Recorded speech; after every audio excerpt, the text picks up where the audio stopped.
4장으로 넘어왔습니다. 4장의 핵심 내용은 부르심에 대한 모세의 거부와 또 계속되는 하나님의 설득입니다. 이 내용들을 잘 이해하기 위해서는 그 배경이 되는 3장을 잘 알아야 됩니다. 왜냐하면 3장과 연결되어 있기 때문에 그렇습니다. 하나님의 거룩한 산 호렙에서 모세에게 여호와 하나님이 나타나셨지요.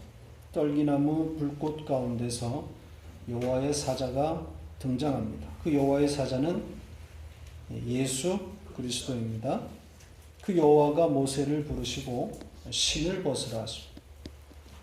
신발을 벗은 모세는 두려움에 사로잡히고 이어서 이제 모세와 하나님의 대화가 이어집니다.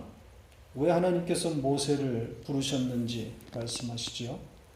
학대를 받고 있는 이스라엘을 하나님이 보셨고, 또 그들을 가나안으로 데려가시기 위해서 모세를 부르셨다는 겁니다. 이 부르심에 모세는 당황스러울 수밖에 없었죠. 이 부르심에 자신 있게 가겠다고 대답할 수 없었던 겁니다.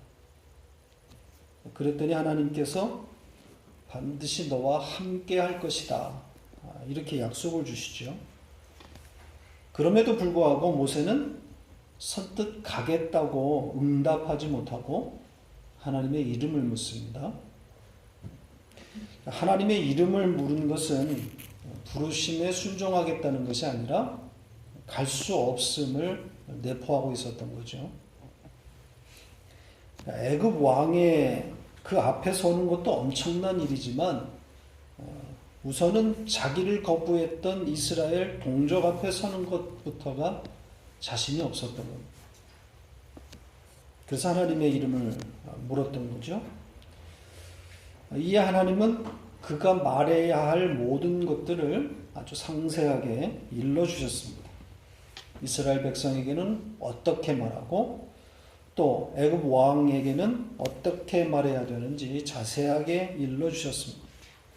그리고 일어나야 할 일들, 일어날 일들까지 미리 알려주시기까지 합니다. 이것이 이제 3장의 대략적인 내용이죠. 자, 이렇게 진행이 되었는데 이 모든 것을 들은 모세의 반응이 어떠합니까? 그것이 오늘 본문 1절입니다. 모세가 하나님께 어떻게 응답합니까? 이스라엘 백성들이 자기를 믿지 않을 것이며 자기 말을 듣지 않을 것이고 또 하나님께서 자기에게 나타나셨다고 하는 그 사실도 믿지 않을 것이다. 이렇게 대답합니다. 역시 하나님의 부르심에 대해서 모세가 거부하고 있는 거죠. 거절하고 있는 거죠. 3장부터 보면 이 모세의 이 거부는 몇 번째 거절이 되는 겁니까? 세 번째 거절이 되는 겁니다. 3장 11절에 첫 번째 거절이 나오고 또 13절 그 하나님의 이름을 묻는 사실상의 두 번째 거절이고 다시 4장 1절에서 하나님의 부르심을 거부하고 있는 겁니다.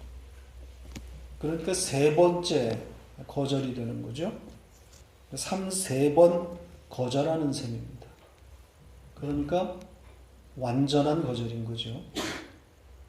철저한 거부를 나타내고 있는 거예요. 절대로 갈 수 없다고 지금 버티고 있는 거예요. 믿음 없음인 거죠. 타지 않는 떨기나무를 보았고 또 그 불꽃 가운데서 여호와의 사자를 만났고 또 하나님과 대화를 주고받는 그런 기적을 경험하고 있었던 그런 모세이지만 정작 그에게 믿음이 없었던 겁니다. 기적은 체험하고 있는데 믿음은 없어요. 이게 인간의 실체입니다. 우리의 진짜 모습인 거죠. 믿음이 우리에게서, 인간에게서 나올 수 없음을 보여주고 있는 겁니다. 모세의 거절은 4장에서 계속됩니다. 잠시 후에 우리가 살펴볼 세 가지 표적 후에도 모세는 계속 이런저런 명분을 가지고 하나님의 부르심에 토를 달아요. 못 가겠다는 겁니다. 계속되는 거죠. 이렇게 거절하는 모세를 하나님이 포기하지 아니하시고 찾아다니시면서 끝까지 설득해 가시는 그런 이야기가 이 4장의 이야기입니다. 총 5번이나 거절하는 이 모세의 모습에서는 인간에게서는 믿음이 나올 수 없음을 보여주는 것이고, 또 계속되는 하나님의 설득은 일방적인 하나님의 은혜를 담고 있다, 이렇게 말할 수 있습니다. 성경은 하나님의 찾아오심을 기록하고 있는 것이지 인간으로 하여금 하나님을 찾으라고 말하지 않습니다.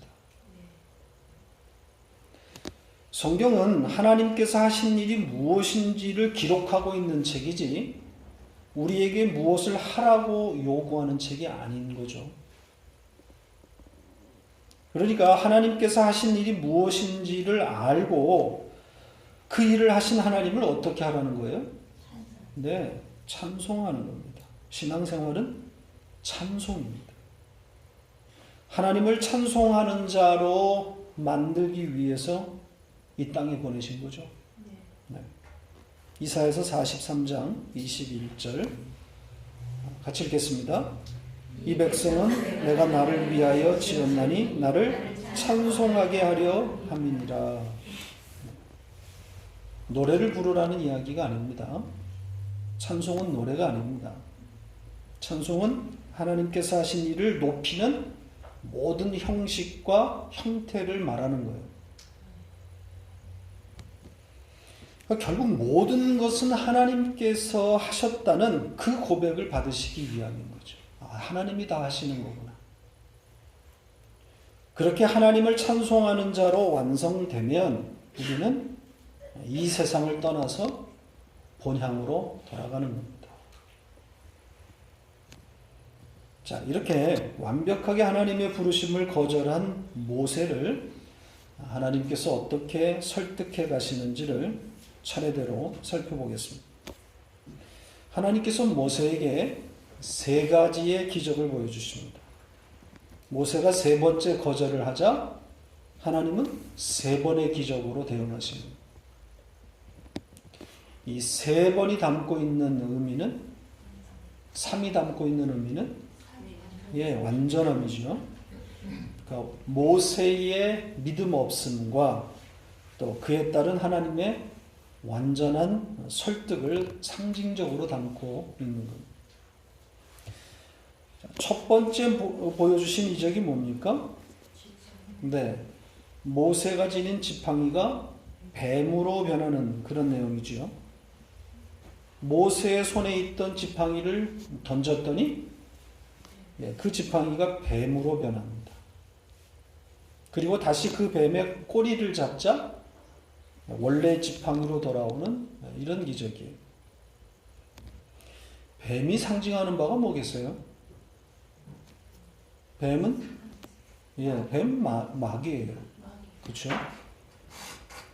지금 모세가 가진 지팡이가 뱀으로 변한 거예요.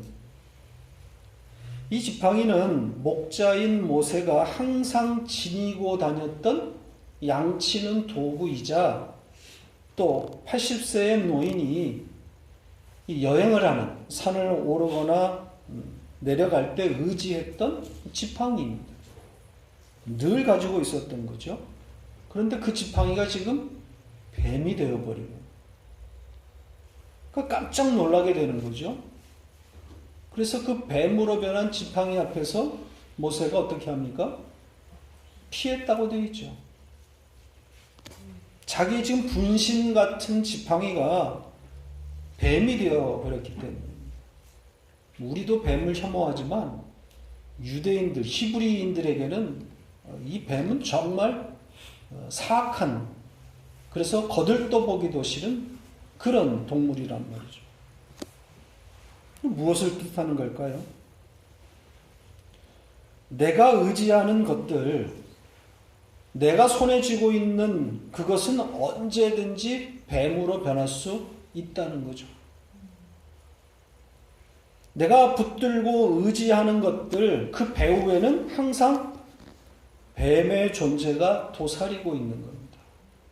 언제든 뱀이 될 수 있는 거죠. 우리가 의지하는 이 지팡이들에는 어떤 것들이 있습니까? 여러분 손에 쥐고 있는 지팡이들이 어떤 것들이에요? 네, 잘하시는 돈, 자식, 또 명예, 인기, 성공, 뭐 건강 이런 것들 아닙니까? 또 언제든 뱀으로 돌변할 수 있는 그런 지팡이들이에요. 이렇게 지팡이의 정체를 알려주신 후에 하나님께서 모세에게 다시 그 뱀을 집으라 명하십니다. 그래서 뱀의 꼬리를 잡았더니 다시 원래대로 지팡이가 되는 거죠.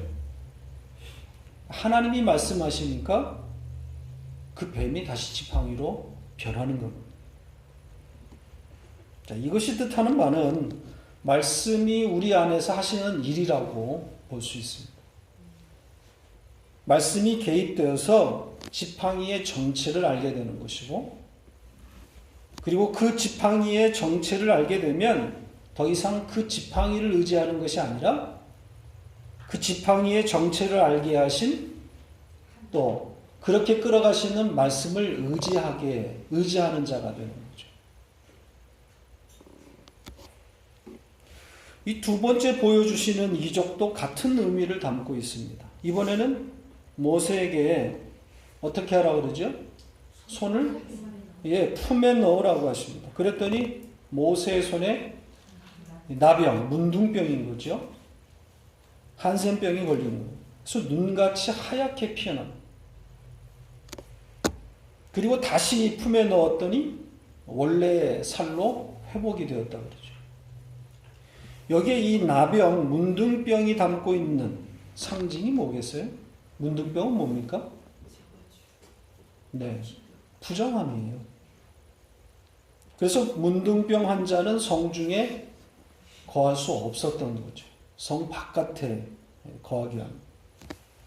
성중에 거하지 못한다고 하는 것은 하나님의 백성 안에 들어올 수 없다는 이야기를 지금 상징하고 있는 거 아니겠습니까? 죄인이라는 거예요. 이 문둥병은 죄를 상징하는 거예요. 문둥병자인 우리의 본질을 담고 있는 거예요. 우리가 바로 문둥병자들 아니에요. 성 안에 들어올 수 없는 자들. 그런 우리를 말씀에 의해서 온전하게 되어 다시 성중에 거하게 되는 거죠.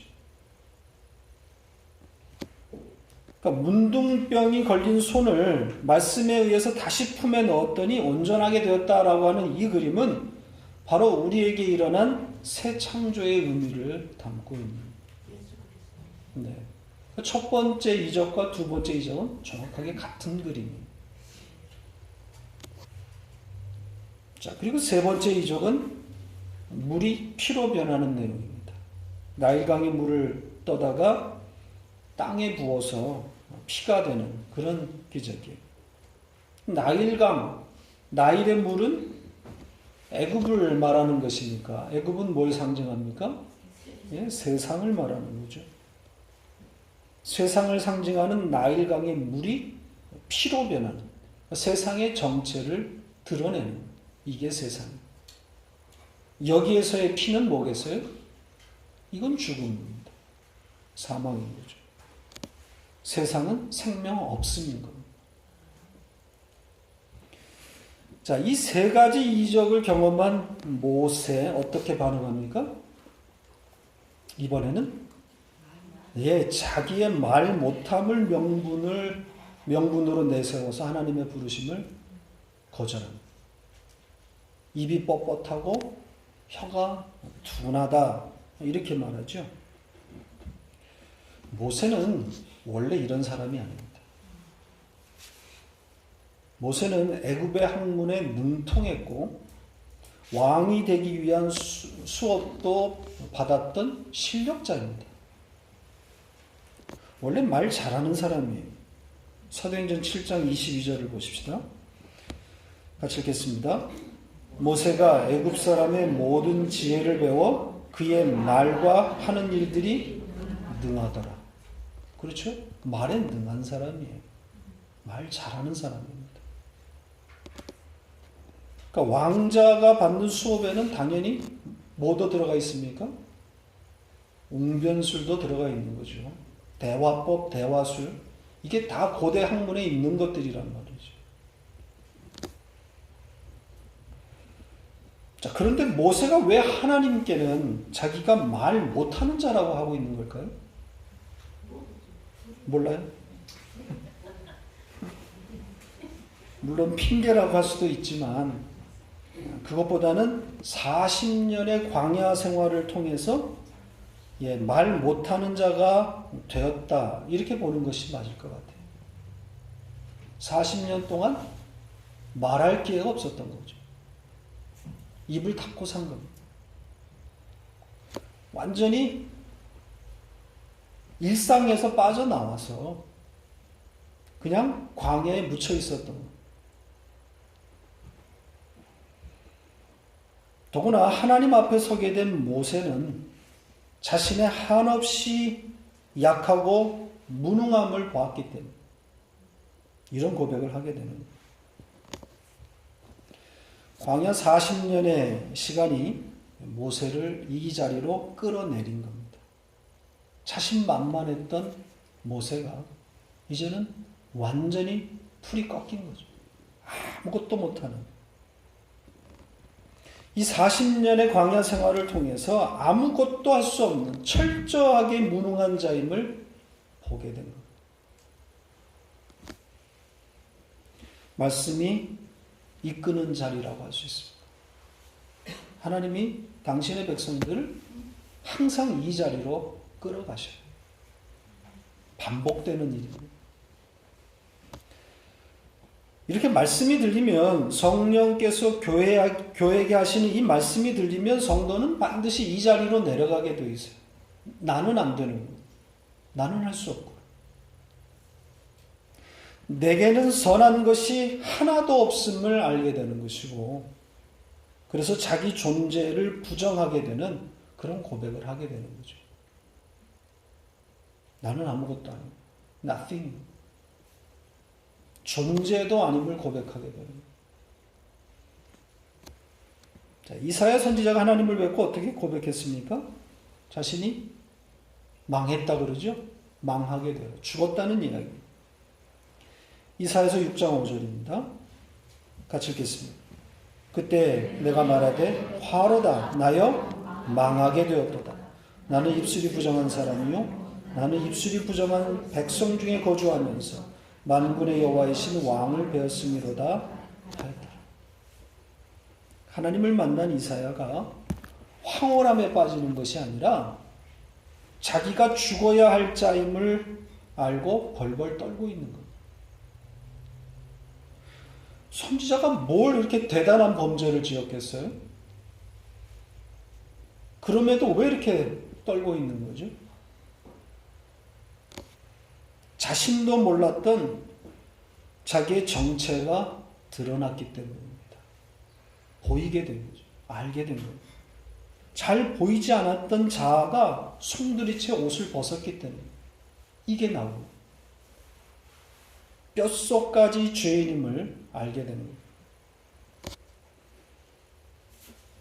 그러니까 하나님 앞에서 얼굴을 들지 못하고 부르심 앞에 머뭇거리는 것. 믿음 없음인데 그러나 매우 긍정적이라고 말할 수 있는 거죠. 자신의 정체가 보이고 자기 위치를 알아야 말씀을 담을 수가 있다는 말입니다. 그런 면에서 긍정적이다는 거죠. 잠깐 제 청년 시절 이야기를 좀 하죠. 제가 청년 시절 때 참 교회 열심히였는데 그때 그 주일 예배 때마다 장로님들이 기도하는 내용 때문에 참 답답해했던 적들이 있습니다. 대표 기도라고 그러잖아요. 우리는 대표 기도를 지금 안 하고 있는데, 기도하는 장로님들마다 늘 한 주일 동안 죄만 짓고 왔다고 늘 그렇게 기도하셨어요. 그 기도를 들으면서, 아니 왜 좀 바르게 살지 못하고 도대체 어떻게 살다 왔기에 저렇게 맨날 죄만 짓고 왔다 그러나. 특히 장로님들 중에 기억에 남는 한 분이 계십니다. 물론 다 기억은 나는데 특별히 그분이 기억이 나요. 좋은 의미로 이야기하는 거니까 장로님 성함을 이야기해도 돼요. 현재의 장로님이란 분이 계셨는데, 현 장로님 아직 살아 계시는지 모르겠어요. 제가 자란 교회가 늘 편안치가 못해서 네 편, 내 편으로 갈려져 있었거든요. 장로님들도 그렇게 목사 편, 또 아닌 사람, 이렇게 나눠져 있어요. 근데 이 현 장로님은 늘 목사님 편에 서 있던 분이에요. 어떤 문제가 터져도 늘 목사님 편. 그러니까 저와는 어떻게 했어요? 네, 저와는 적이죠. 저희 또 가정은 늘 그 반대쪽에 있었기 때문에 우리 아버지가 아주 대표적인 야당이거든요. 근데 이 현장노님의 기도가 늘 그랬어요.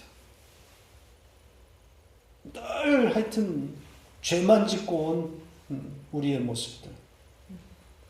그래서 기도 중에 우시는 일이 참 많았어요. 이분의 기도를 들으면서 그때는 공감이 되기보다는 목사님을 대적하는 사람들에게 들으라고 하는 기도구나, 이렇게 들렸던 것 같아요. 다 죄인인 우리가 누구를 판단할 수 있느냐, 그런 식의 기도였거든요. 하나님 앞에서 다 똑같은 죄인.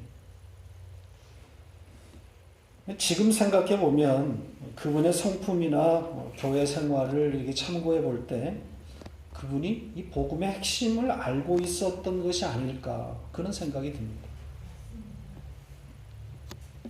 누가 봐도 그분은 온화하고 사심이 별로 없는 분인데 또 착하게 사시는 분인데 기도만 하면 죄인 타령이란 말이죠. 왜 그럴까? 우리 교회가 복음을 잘 가르쳤던 교회는 아니었던 것 같은데, 근데 그분에게 아픔이 있었어요.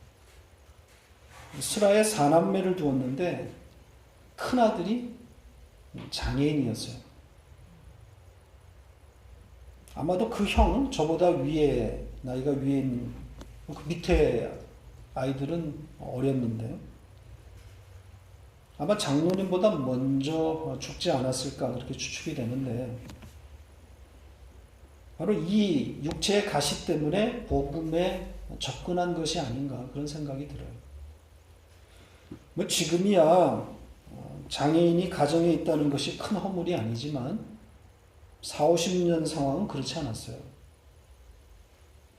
이 병신이라고 놀리고, 더구나 장로 아들이 병신이니까 그것이 얼마나 부담이 됐겠어요. 근데 그것이 그 장로님으로 하여금 은혜의 자리에 가도록 한 것이 아닌가, 그런 생각이 듭니다. 하나님 앞에서 자랑할 것이 없게끔 만들어버리는 거죠. 사실 그 장애인, 그 첫째 아들 밑으로 세 아이가 있는데 정말 교회 자랑거리였거든요. 정말 공부 잘하는 천재들이고 셋 다 노래를 기가 막히게 부릅니다. 그리고 셋 다 또 착하기까지 해요. 그 이후에 소식이 끊겨 있어서 잘 모르겠지만 아마도 위에 두 아이는 다 성악을 전공한 것 같아요. 검색을 해봐도 잘 나오지는 않은데 아마 큰 아이는 독일에서 지금 가수를 하고 있는 게 아닌가 싶어요. 성악 가수. 자랑할 만한 것이 참 많았던 집이에요. 그런데 장애 아들이 첫째인 장의 아들이 있었기 때문에 아마도 그것 때문인지는 몰라도 장모님은 자기 자랑하는 법이 없었어요. 아들 자랑하는 법이 없었어요. 늘 조용했어요. 아마도 그 장의 아들을 둔 그것이 그 역할을 하지 않았나 싶습니다. 육체의 가시죠. 사도 바울도 육체의 가시를 말한 적이 있죠. 하나님이 육체의 가시를 없애주지 않은 이유를 뭐라고 그랬습니까? 네, 자고하지 않기 위함이라고 그랬죠. 자만하지 않기 위함. 고린도후서 12장 7절입니다. 같이 읽겠습니다. 여러 계시를 받은 것이 지극히 크므로 너무 자만하지 않게 하시려고 내 육체의 가시 곧 사단의 사자를 주셨으니 이는 나를 쳐서 너무 자만하지 않게 하려 하십니다. 자만이 뭐예요? 교만이 뭐예요? 사전적인 의미 말고 예. 자기가 왕인 거죠. 인간은 예외 없이 자기 왕국을 구축하고 그것을 꾸미고 비전이라고 우기면서 살고 전부 자기 중심에서 세상을 본단 말이죠. 그게 자기 왕국을 구축하는 거 아닙니까? 그걸 꿈이다, 뭐 비전이다 이렇게 우기는 거죠. 그리고 이 꿈과 비전을 이루기 위해서 다른 사람을 어떻게 하는 거예요? 예, 밟아버리는 거예요. 여러분 교회마다 꿈과 비전을 갖고 있으면 어떻게 되는 거예요? 지금 교회들마다 다 비전을 갖고 있잖아요.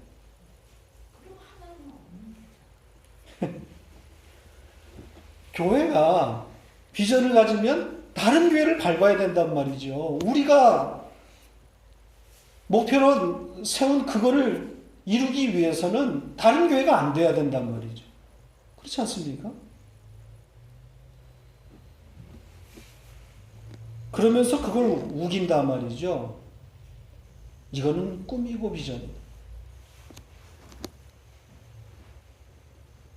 그 왕국이 무너져야 말씀이 담기는 겁니다.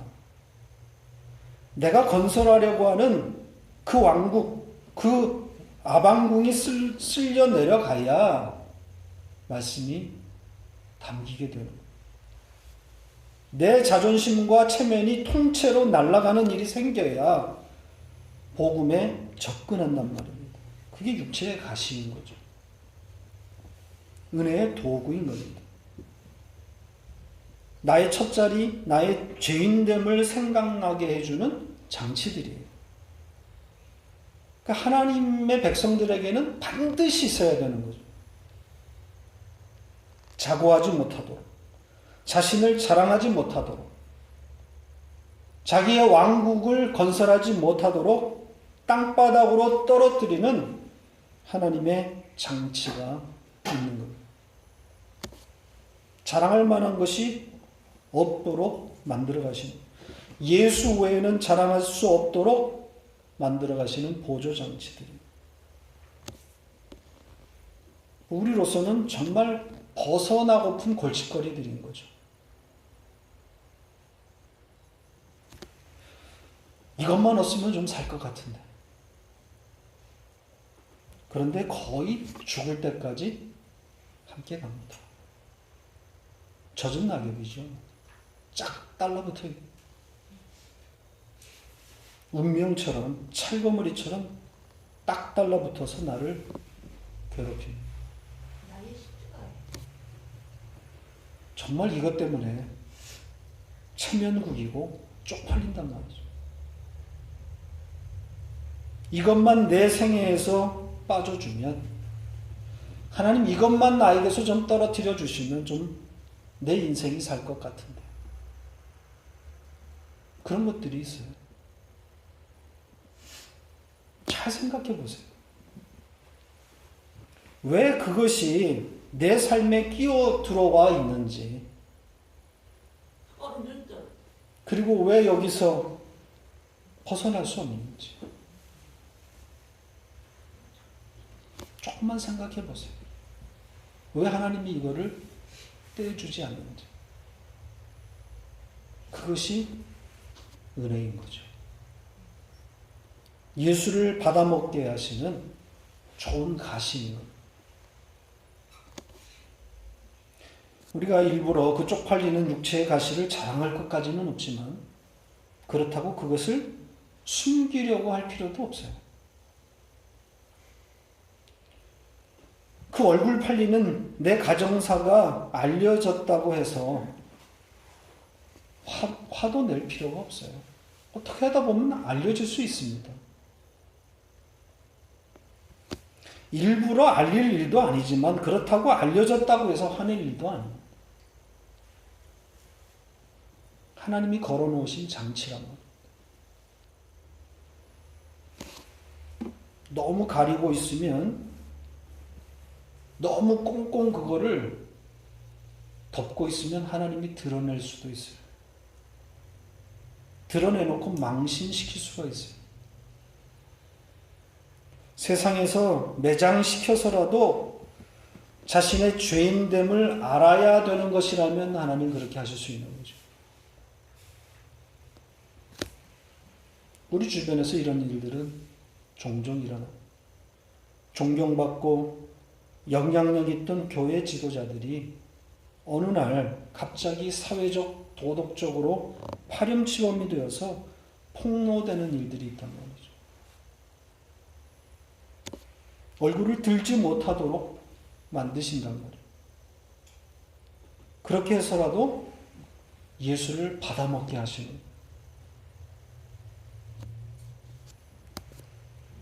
자, 모세의 또 한 번의 거절 장면을 보죠.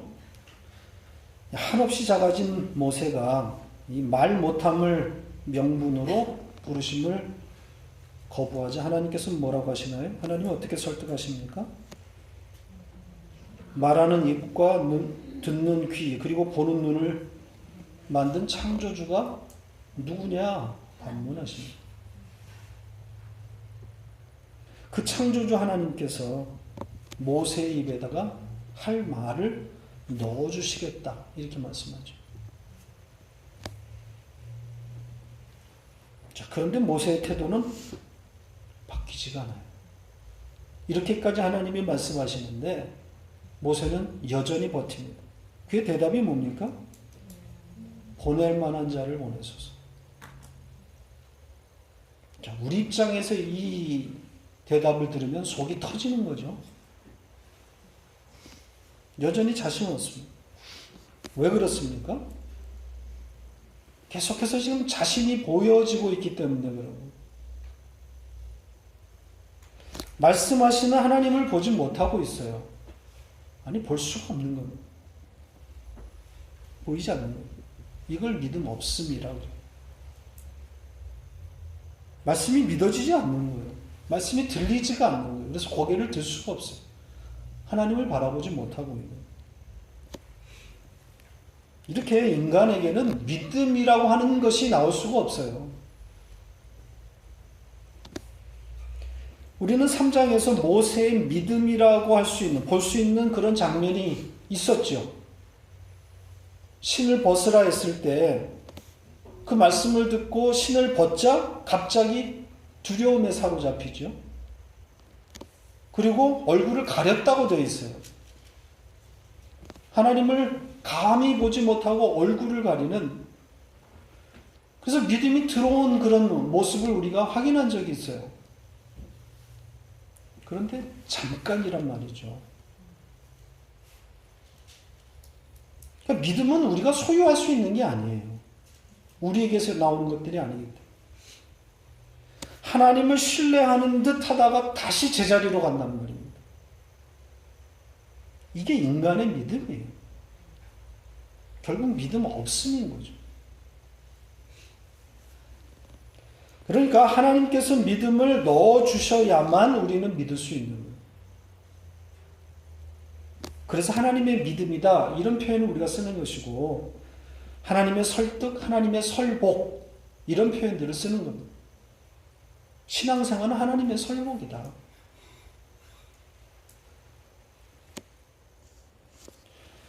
자, 아무튼 모세가 또 한 번의 이 거절을 하게 되는데 이 거절을 대하시는 하나님이 이번에는 어떻게 반응하십니까? 이번에는 화를 내시죠. 노를 발하십니다.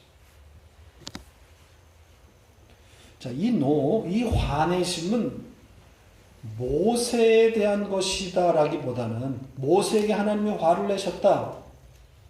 이것보다는 인간의 본질에 대한 분노 이렇게 보시는 게 맞는 것 같아요. 인간의 본질. 그러니까 죄에 대한 하나님의 분노다 이렇게 보셔야 될 것 같아요. 그 증거가 아론을 약속하시는 것에서 잘 나타납니다. 이 말 못함을 명분으로 내세운 모세에게 하나님은 그럼 말 잘하는 네 형 아론을 주겠다 이렇게 말하십니다. 모세를 대신해서 아론이 말하게끔 그렇게 하시겠다는 거죠. 정말 아론이 말을 잘해서 하나님이 모세에게 붙여주신 걸까요? 아론이 있으므로 사실은 닭보다는 실이 더 많다는 걸 아십니까? 걸림돌입니다. 아론이 한 대단한 일이라고는 사실 이스라엘 백성으로 하여금 무슨 짓 하게 한 거예요? 예, 금송아지만 거예요. 그러니까 하나님께서 모세에게 아론을 붙여주신 것은 대언자 아론이라고 할지라도 결국은 다 뭐라는 거예요? 인간에게서는 죄밖에 나오지 않는다. 당장은 애굽 왕에게 데리고 나갈 대언자 아론이지만 결국은 모세에게 반발하게 되는 그 아론이. 이렇게 모세도 그의 믿음이 아니고 아론도 그의 믿음이 아닙니다. 그들의 믿음으로 이스라엘을 구출하는 것이 아니라 결국은 하나님의 믿음이 이스라엘을 가나안으로 이끌어내 가고 있음을 보여주는 거예요. 출애굽은 하나님의 전쟁인 거죠. 성경의 모든 이야기가 다 이거 아닙니까? 하나님이 전쟁하시겠다는 거예요. 그 하나님의 전쟁하심을 우리는 찬송하는 거란 말이죠. 목격하고 찬송하는 것. 이게 신앙생활입니다. 하나님은 전쟁하시고 우리는 그 전쟁을 목격하게 되고 그 하나님께서 하신 일을 찬송하는 거란 말이에요.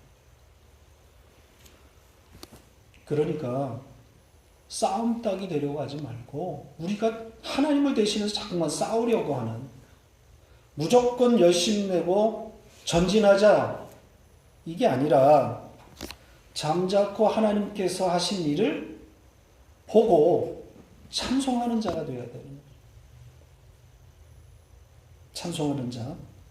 이번 한 주간도 그렇게 찬송하는 시간들 되시기를 바랍니다.